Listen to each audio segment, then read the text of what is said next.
Why I quit BookTube, but why I'm not leaving YouTube. This is a video that is inspired by the bookish Texan, Brian, who did a video called I'm Quitting BookTube When ... And it was sort of his exploration of the whole people quitting BookTube, stuff like that. Very much inspired by Shelley Warrington, who did a video about why do people quit BookTube, and Book Time with Elvis did a video on it. I think Steve Donahue, another booktuber extraordinaire, had a rant on it. I haven't watched that one yet just because Steve's such that dominant personality. I figured I'd get my thoughts down for myself. This is not a video that I'm particularly going to put up on my fairly dormant BookTube channel. I quit BookTube, but I quit BookTube for now. And let's go into that. Why did I fall away from BookTube? I think the primary thing about BookTube is, there's a couple of things. There's the social context of it. It is when you're a low level little grub worm. This isn't a media broadcasting thing of I'm broadcasting my great thoughts to my giant adoring audience. No, when you're on the low levels, and I'm talking low, I mean, people who are talking here are saying, I'm a small channel. I only have 2,000 followers. It's no, I have maybe 100 and something on that BookTube channel, and none of them are watching it. Because subscriber count is, I have 15 people maybe who trail their eyes over and see. But when you're on that level, it is a social game. It is not media. It is, you watch other people's channels and comment on their videos. They watch your videos and they comment on yours. You have conversations. It's a social game. It's a social activity. And I'm not really, I'm pretty socially anxious, and I'll get to why I've stayed on this thing later. I find that kind of sociability thing gives me more stress than it does give me joy. So that is a big reason why me as very low, non-existent level booktuber just found that exhausting.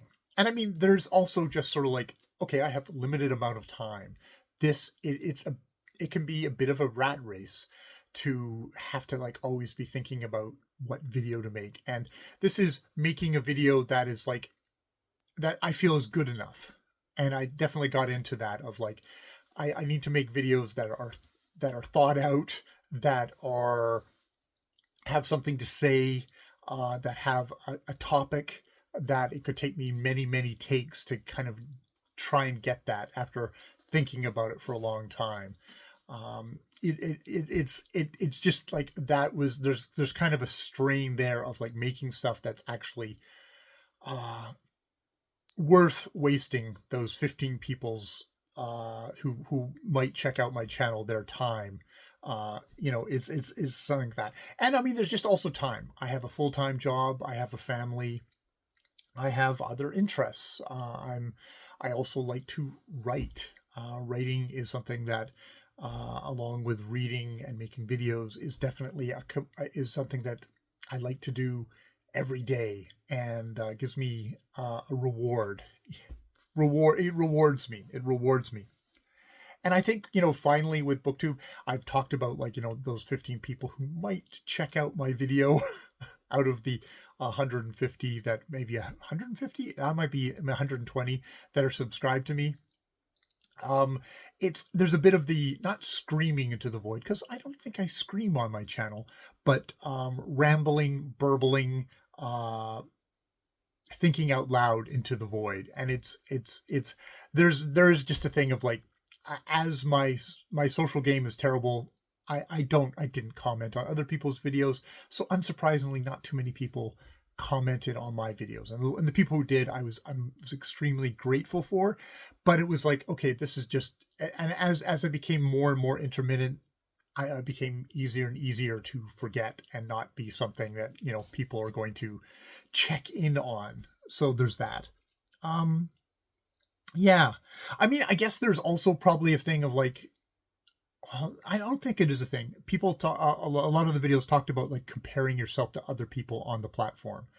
And yeah, there's people who started same time I did, like with my, not my first channel, but not with the second channel I have now, but with the first channel, who've gone on to like, yeah, 2,000, 3,000, 5,000, 50, 60, 70, shit ton of subscribers. And while there's a part of me is like, oh, that would be nice, there's another part of me that was like, no, I never would want. The whole social thing of like having to maintain a presence, maintain videos for that kind of an audience, that kind of pressure would have just broken me pretty quickly. I think I had one or two videos where I was noticed, and those videos almost broke me. So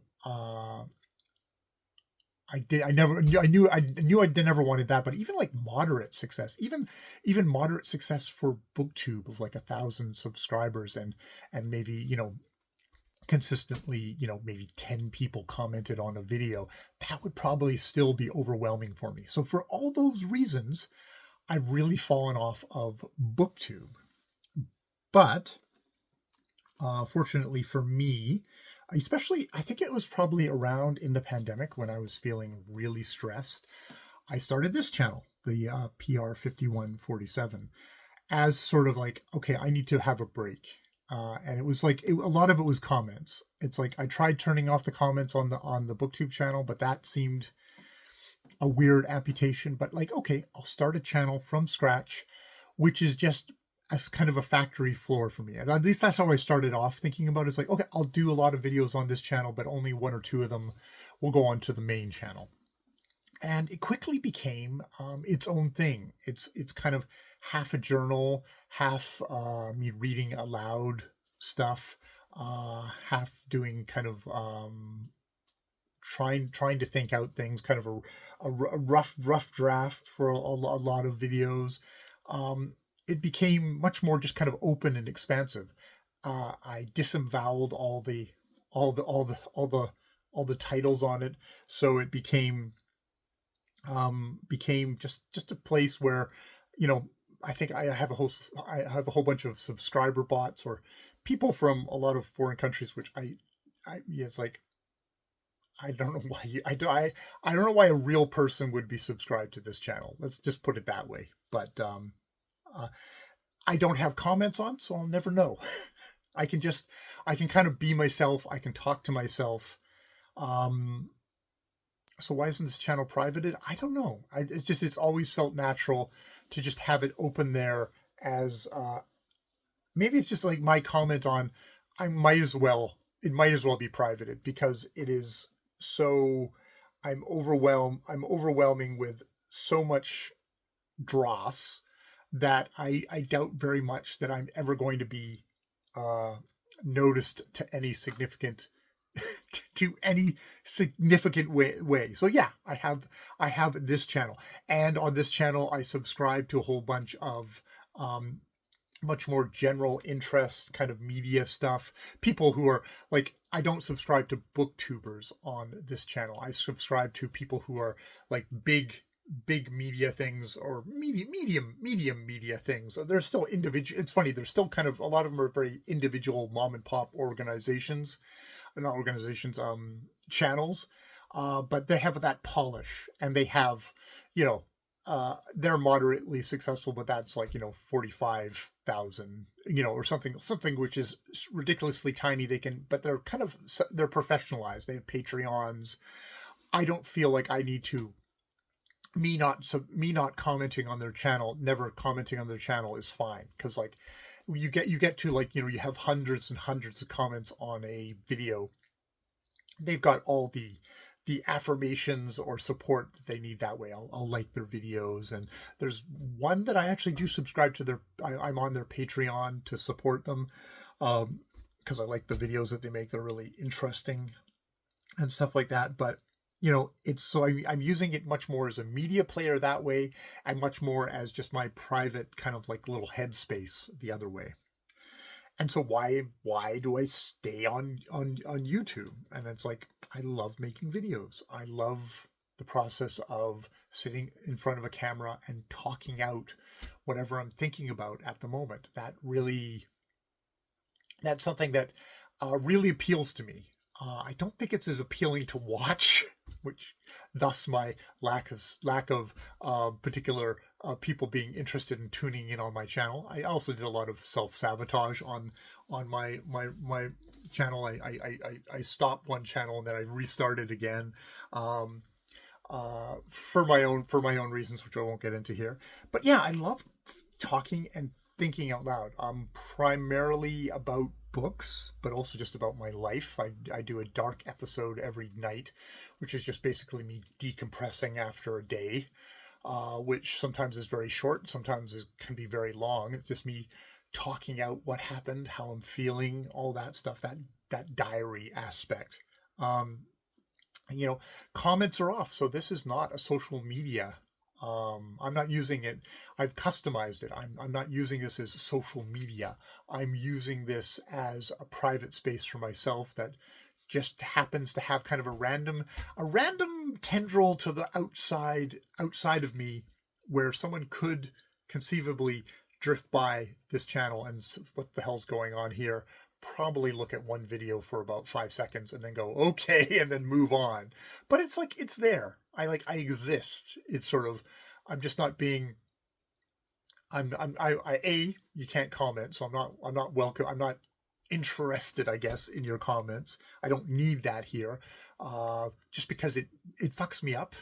It's not like, fuck you, I don't want to hear from you. It's more like, even like a positive comment would make me feel self-conscious and seen and anxious, much less, sometimes, angry assholes who take umbrage with your existence.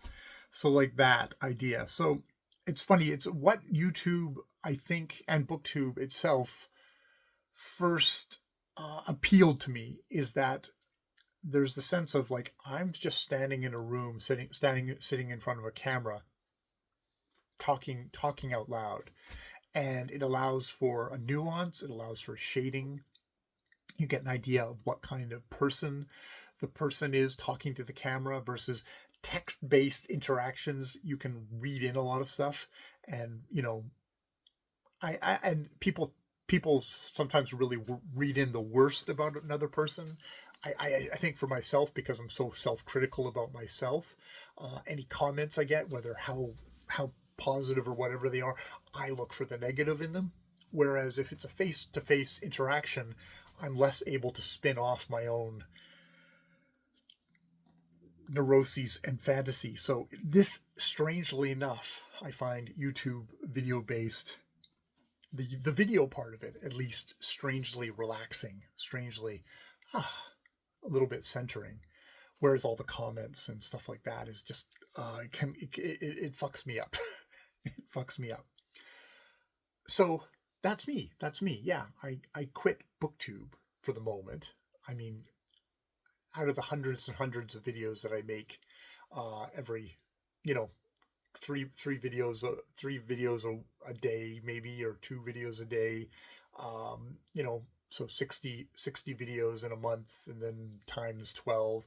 It's like, out of that, sometimes I'll go, okay, what the hell, I'll just release that as a video on my public channel.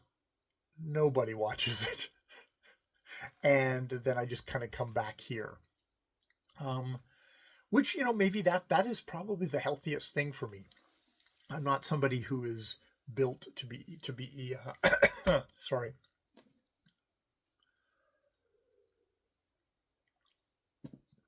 I'm not someone who is built to be a public figure.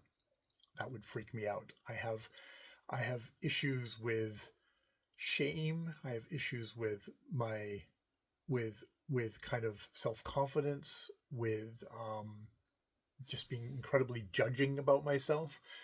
So to put yourself in front of an audience which is all about that, it's the same thing that's gotten in the way of like me wanting to share my writing with anyone. I found a very small niche erotica site where I share my stuff, and that's so low stakes that it seems to have, at least so far, that's that's been that's been a good way of me being able to express myself, and you know, channel my particular drives. That has been good. That has been really good for me. But uh, I could probably never be a published author. I could never go through kind of what it would take to publish anything, to hone it. Um, I'm happy playing in my own world, um, to help me in a kind of a personal way. And like, I have a job. It's a union job. I'm good at that job, but it's, it's self-contained and it's fairly humble. Humble, but I feel like it's important. So I like that part of my life. There's a lot of stuff I'd like to improve or change about myself. I don't know about change. I'd like to improve. I think as you get older, you realize, okay, this is who I am. How can I just slightly turn things, shift, fiddle with the knobs to kind of like make myself happier, or to do things that satisfy me. And I mean, yeah, the things that satisfy me are getting to talk about books. Like, okay, I just read the second Murder of Quality by Jean Le Carré. I've just finished wherever it is, the Pax Britannica by Jan Morris. I'm struggling through my Kipling. These are the kind of things like I just want to just sort of turn on the camera and talk about and think out loud to myself. And if I'm able to do it in a way that I think maybe other people would enjoy listening to, I can do that. And if not, it's just for myself, and that's all good. And that's all good. So I'm perfectly happy, perfectly relaxed, perfectly calm now, for me to say goodnight. Good night.